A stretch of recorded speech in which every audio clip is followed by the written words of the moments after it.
Ninakusalimu kwa jina lipitalo majina yote, jina la Bwana wetu Yesu Kristo. Karibu katika mfululizo wa masomo ya kesha la asubuhi kwa mwaka huu wa 2025. Mwinue Yesu juu. Mwezi Juni tunajielekeza kujifunza mwinue juu kama mwalimu Yesu Kristo. Na leo tunaenda kuliangazia somo la Juni 10.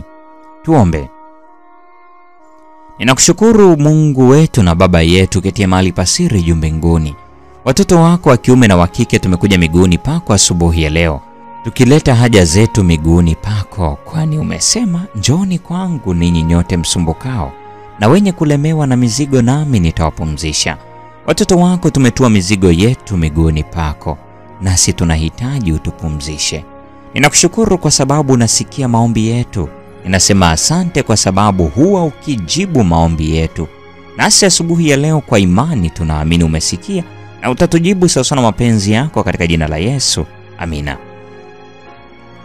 Kristo anakasimisha nguvu kwetu. Somo hili limejengeka katika kitabu cha Luka mtakatifu sura 22 ya 31 na 32.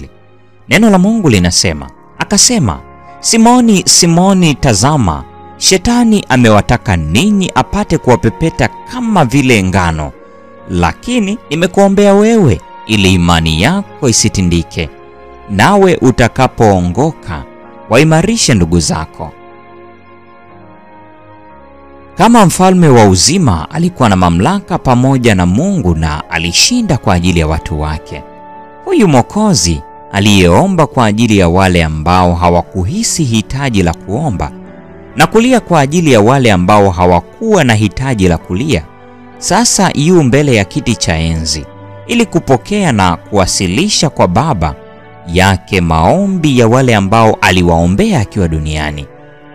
Tunapaswa kufuata mfano wa Yesu. Maombi ni hitaji muhimu katika kazi yetu kwa ajili ya wokovu wa roho. Ni Mungu pekee anayeweza kutoa maongeo ya mbegu tunayoipanda.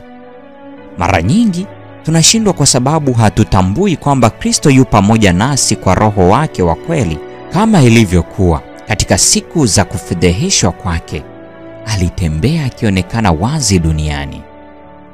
Kupita kwa muda hakukuleta mabadiliko katika ahadi yake ya kuagana na mitume wake, kama alivyochukuliwa kutoka kwao kwenda mbinguni.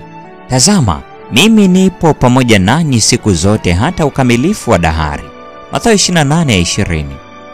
Ameamuru kwamba kuweko na mfuatano wa watu wanaopata mamlaka kutoka kwa walimu wa kwanza wa imani kwa ajili ya kuhubiri daima juu ya Kristo na yeye aliyesulubiwa. Mwalimu huyu bora kabisa amekasimisha mamlaka kwa watumishi wake ambao tuna hazina hii katika vyombo vya udongo. Kristo atasimamia kazi ya mabalozi wake ikiwa wanangojea maagizo na mwongozo wake. Kwa bidii na imani ambayo haitakataliwa, watamsihi Mungu ili waweze kutiwa nguvu na kuimarishwa kwa ajili ya wajibu na kwa majaribio, na ili midomo yao itakaswe kwa mguso wa kali lilo hai kutoka juu ya madhabahu, ili kunena maneno ya Mungu kwa watu.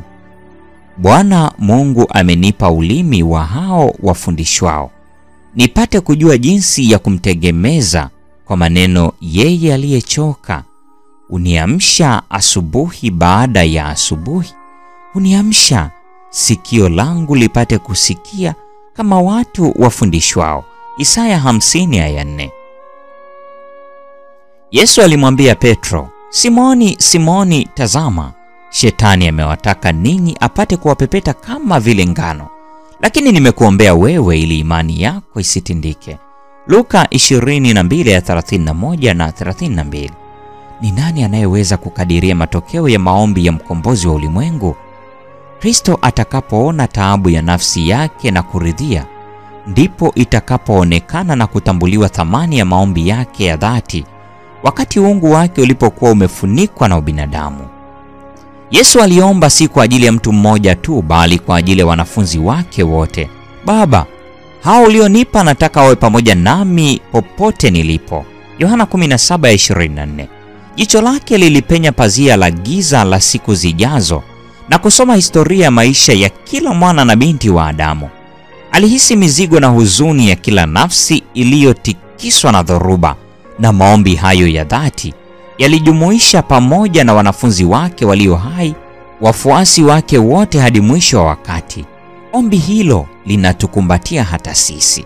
Usaidizi wote wa kibinadamu unaposhindwa, basi Yesu anakuja kutusaidia, na uwepo wake hutawanya giza na kuondoa wingu la utusitusi.